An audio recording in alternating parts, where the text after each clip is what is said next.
Yeah, I'll react to that, sure. Chills.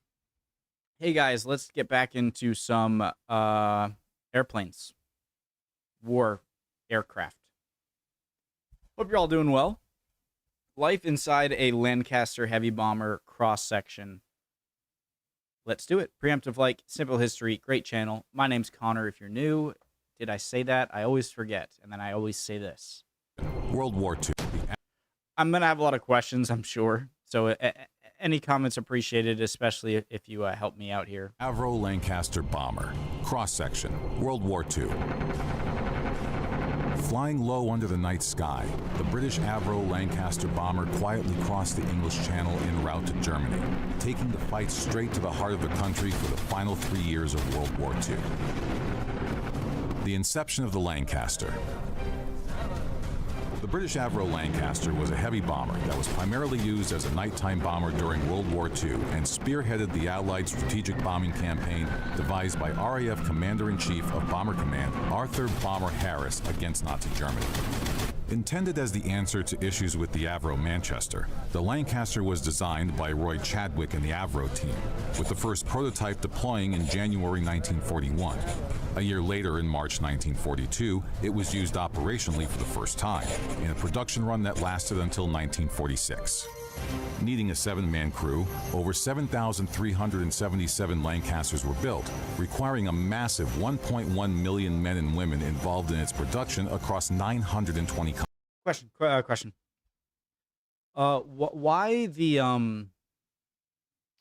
Why the sort of target looking? You know, you have the red, white, and blue British colors, but what was the reasoning for the circular rather than just say like a British flag or whatnot? Was it easier to see? Now that I think about it, it seems like every nation that had aircraft in World War II also had a circular symbol on the plane. I also, I forget where I heard this, but it sounded really smart in that they wanted to know like where to reinforce aircraft more to make survivability go up. And the planes that would make it back from bombing runs would have a bunch of bullet holes in certain parts of it. And people would be like, all right, obviously we have to reinforce these areas. But then someone else, which I thought was genius, I hope I'm remembering this right, said, well,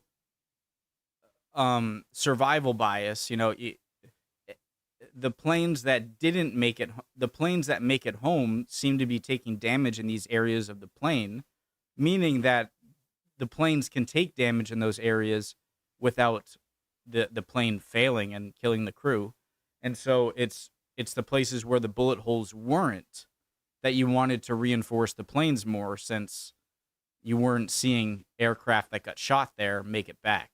Thought that was, I hope I said that right. Companies. Only 3 million men and women involved in its production across 920 companies. Only 3,445 Lancasters survived the war, as they usually only managed 21 missions before being lost in action.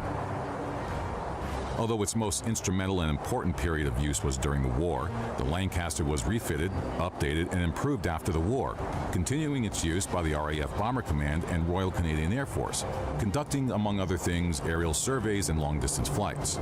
By the time it was retired in 1954 and replaced by the better-developed Avro Lincoln, 15 variants on the original design had been created. Now, only 17 Lancasters remain, with only 2 capable of flight.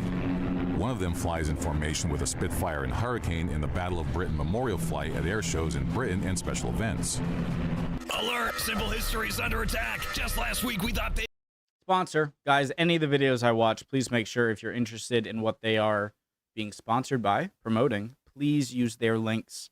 It lets their sponsors know their customers came from this channel, and we'll give them more money, or we'll continue to support them So please do emailed that us to for update our any of the information, videos. but it was actually an underhanded enemy trying to steal our details. If we had not had our eagle-eyed sponsor Aura on hand, they could have caught them before it was too late, securing Simple History's information for the good of the country. You may not realize it, but every time you go online, you're under siege by unseen enemies. They're busy creeping through the long grass My of search the internet, history. trying to sneak up unprovoked and steal all your personal and financial information. But Aura shields you against identity theft, provides a secure VPN, and immediately notifies you if it finds your details on the dark web. You and your family are protected when online using their all-in-one app. No more paying for 7 different systems. That's not all. Aura's defense system means no viruses, malware, or spyware can break through. Store all your I remember passwords behind people your being security worried wall and feel hearing instantly sometime more like, protected when online. If you want to feel secure on the front lines of the internet, try a free 2-week trial of Aura today. like, oh, the You'll be government can look at your search history, and I'm thinking to myself, go ahead. If you want to see the weird stuff, weird kind of horrified by how porn much the I'm enemy already watching, knows. Just be my click the link in guest. the description to start your free trial, get ready to or be scan the scarred QR for code on life. screen now. A Lancaster Mk1 composition. The Lancaster bomber measured 69 feet 6 inches in length, had a wingspan of 102 feet, and stood at 20 feet 6 inches in height off the ground. Weight. The Lancaster was heavier than the average plane and much heavier than the standard German bomber at the time, weighing over 2 times as much. When empty, the plane was approximately 36,900 pounds, or Guys, let's just weight.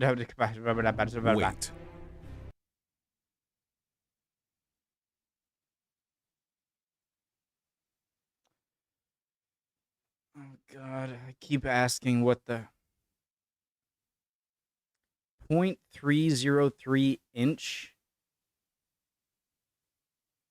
I feel like I've never seen a caliber or any gun numerology or terminology with inches. I feel like it's always millimeter.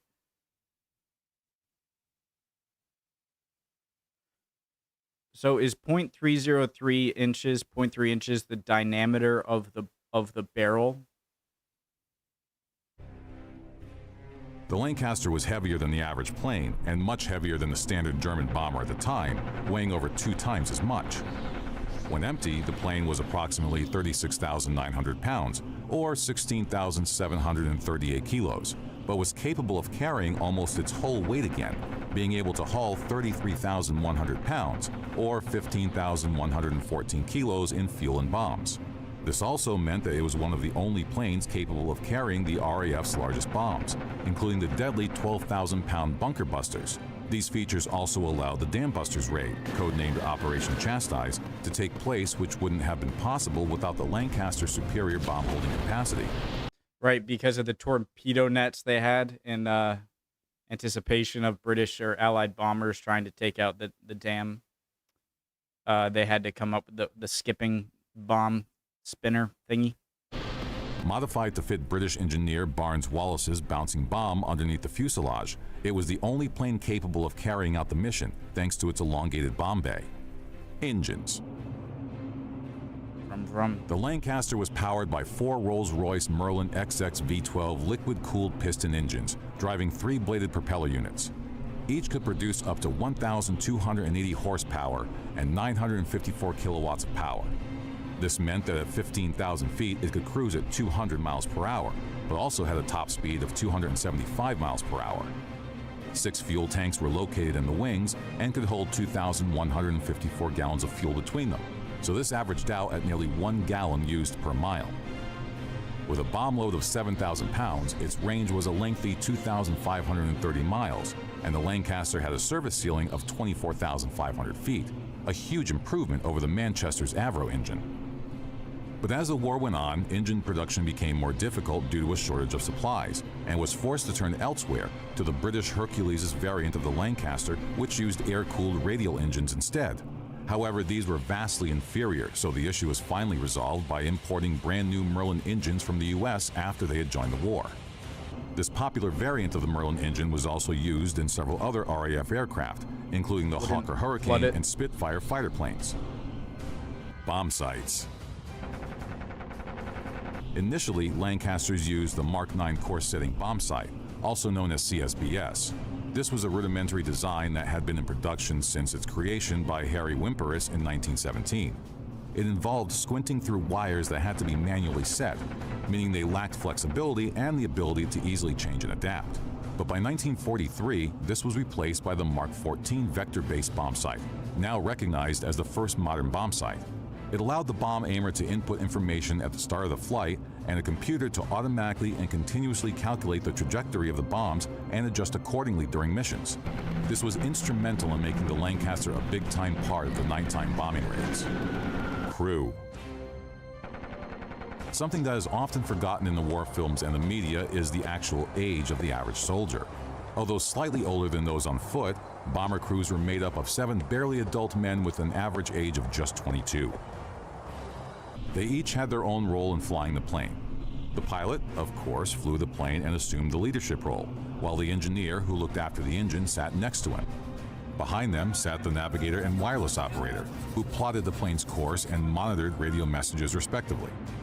The other 3 crewmen operated the weapons. There was the bomb aimer, who sat at the front and doubled as the nose gunner, guiding the plane into position. And the final 2 operated as the rear and mid gunners. Of the crew, the rear gunner was the least likely to survive, as he was physically separated from his parachute, meaning that in the event of a bailout, he needed to both access and correctly put his parachute on before exiting the Lancaster. Guys, do you think the non-pilot positions in the plane had enough pilot knowledge or experience that if their pilots, the people whose main job was to fly the airplane, were incapacitated or killed, that they could then assume it? Or if those people are, I think you get my question, right?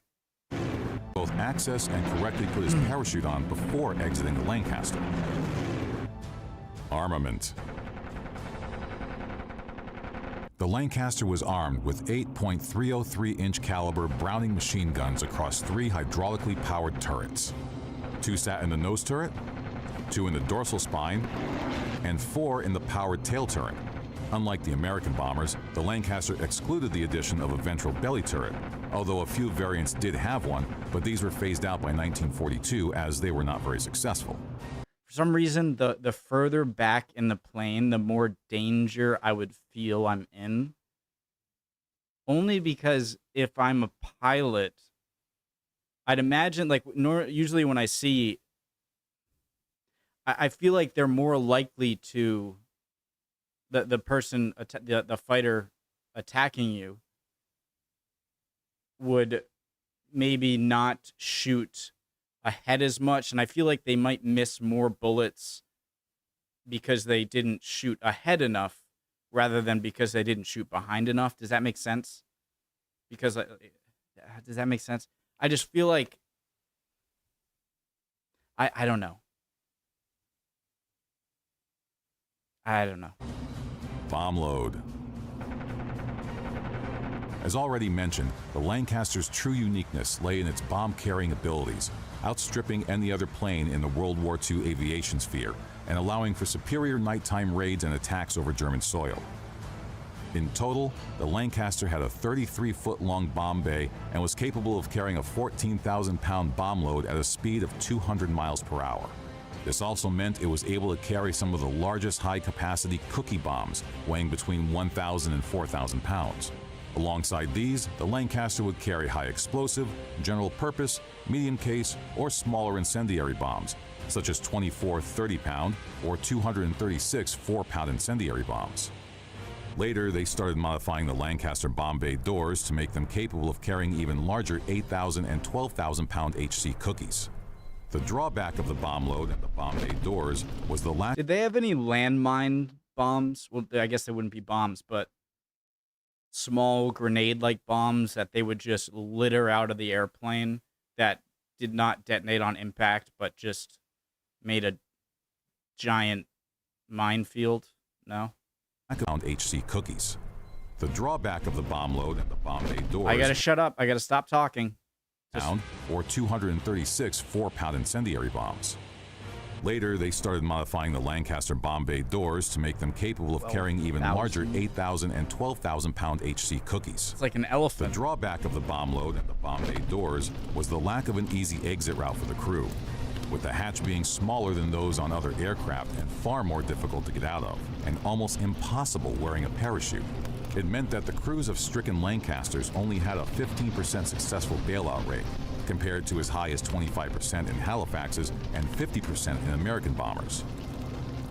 Communications. With one of the Lancaster's primary occupations during the war being part of the massed nighttime bomb raids in Germany, communications between the crew of the plane and other aircraft and even base was essential. The wireless operator, who sat behind the navigator, monitored radio and communications, as the plane had a radio receiver and separate transmitter that could be used for voice and Morse code messages.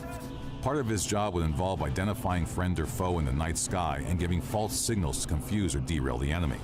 If they entered active combat, part of his role would also be acting as a lookout through the plexiglass canopy at the back of the cockpit, in order to notify the pilot and gunners of any enemy aircraft activity.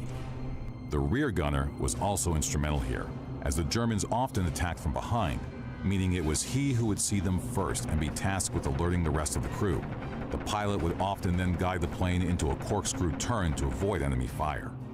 During the late 1940s, the RAF continued to use the Lancaster to carry out reconnaissance and aerial surveys of Central and East Africa. It was finally superseded by the development of the Avro Lincoln, which was essentially a refined version of the Lancaster. But it wasn't until December 1953 that the final Bomber Command Lancaster was retired, and the final Reconnaissance Lancaster in service for the RAF also retired less than a year later in 1954. Overhauled Lancasters continued to be used by 4 squadrons in the French naval aviation for another 10 years on reconnaissance and search and rescue missions before finally being retired.